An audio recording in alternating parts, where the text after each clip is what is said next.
औज़ु बिल्लाहि मिनश शैतानिर रजीम। बिस्मिल्लाहिर रहमानिर रहीम। अस्सलाम वालेकुम दोस्तों, उम्मीद करती हूँ आप सब खैरियत से होंगे।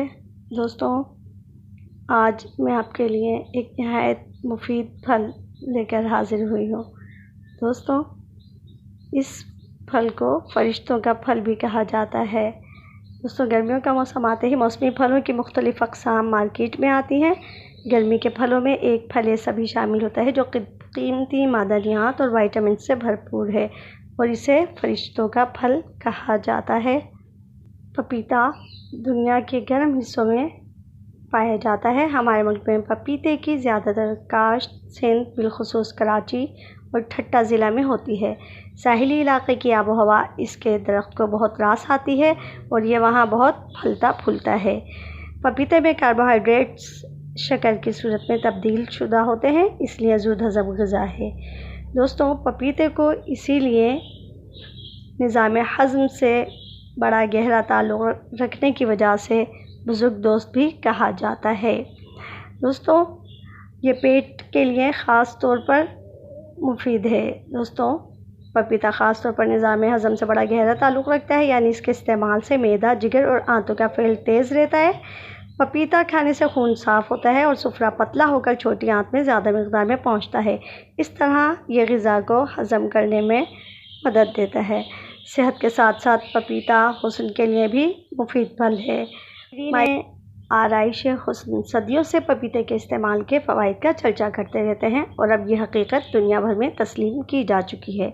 इसका सबब यह है कि पपीता प्रोटीन हल करने वाले एंजाइम्स का सरचश्मा है। पपीते का रस झुर्रियों के से निजात दिलाने के लिए भी है और इससे गर्म खित्तों की ख़वातीन में खुसूसन मकबूलियत हासिल है। इसकी वजह यह है कि पपीते का रस इंतहाई तेज़ाबी हो सकता है।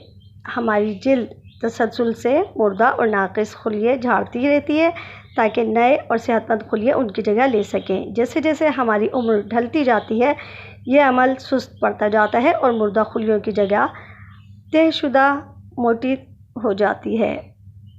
जिल्द बासानी खुश्क होने लगती है और इस पर बारीक लकीरें और गहरी झुर्रियाँ नमूदार होने लगती हैं। जिल्द की सख्त तहों को नरमी से तोड़ने का अमल पाइपेन नामी प्रोटीन हल करने वाला एंजाइम मुस्तादी से अंजाम दे सकता है। यह एंजाइम सिर्फ पपीते में पाया जाता है। पाइपेन पपीते के पकने से पहले, जबकि फल अभी कच्चा यानी सब्ज़ी होता है, ग्रीन सब्ज़ होता है, इंतहाई दर्जे का फ़ेल होता है। ये ताकतवर एंजाइम मुर्दा और नाक़िस खुलियों को चाबुक दस्ती से हल कर देता है, जिसके बाद सिर्फ नए और सेहतमंद खुलिये बाकी रह जाते हैं। कच्चे पपीते का जूस कई जल्दी अमराज का शिफा बख्श इलाज है।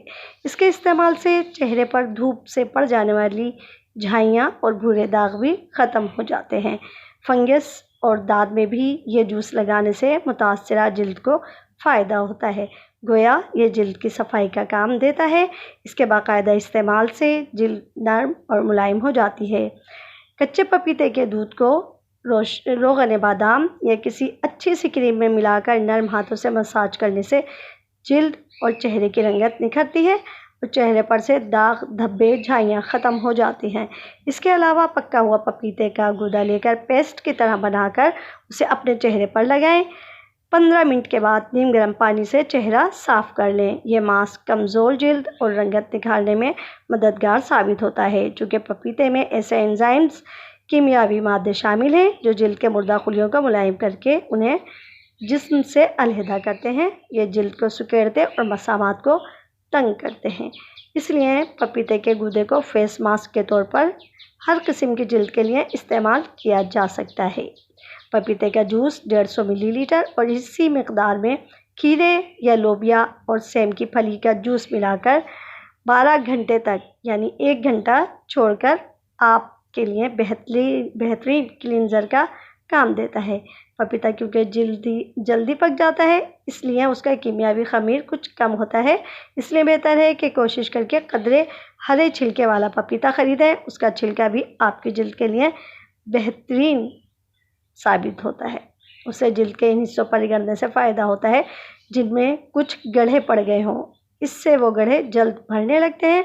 यह ख़ारिश में भी फ़ायदेमंद साबित होता है। पपीते के सफ़ेद बीज चेहरे पर मसलने से चेहरे के कील मुहासे साफ़ हो जाते हैं, चेहरे पर शादाबी लाते हैं। और पपीते का एक फ़ायदा ख़वातीन के लिए ये भी है। बालों की खुश्की का इलाज, एक कच्चे पपीते के बीज निकाल कर उसका पेस्ट बना लें और फिर उसमें आधा कप दही मिला दें। इस आमिज़ को 30 मिनट तक बालों में लगा लें, फिर नरम ठंडे पानी से धो लें। कुछ ही दिनों में आपको खुश्की से निजात मिल जाएगी। जैसा कि आप जानते हैं कि पपीता मिनरल्स, एंजाइम्स और विटामिन से भरपूर फल है, इसीलिए ये नेचुरल कंडीशनर का काम अंजाम देता है, जिससे बाल नर्म और मुलायम बन जाते हैं। पपीता, केला, दही और नारियल के तेल को ब्लेंड कर लें और एक गाढ़ा पेस्ट बना लें और गीले बालों में लगाकर आधे घंटे तक बालों के गिर्द तौलिया बांध लें और फिर उसे हल्के नीम गर्म पानी से धो लें। आपको खुश्की से निजात मिल जाएगी। दोस्तों, प्रोग्राम के बारे में अपना फीडबैक देना नहीं भूलिएगा। मुझे अपने कमेंट और लाइक से आगाह कीजिएगा, ताकि आपके लिए मैं और बेहतर से बेहतर प्रोग्राम पेश कर सकूं। बहुत बहुत शुक्रिया। अल्लाह हाफ़िज़।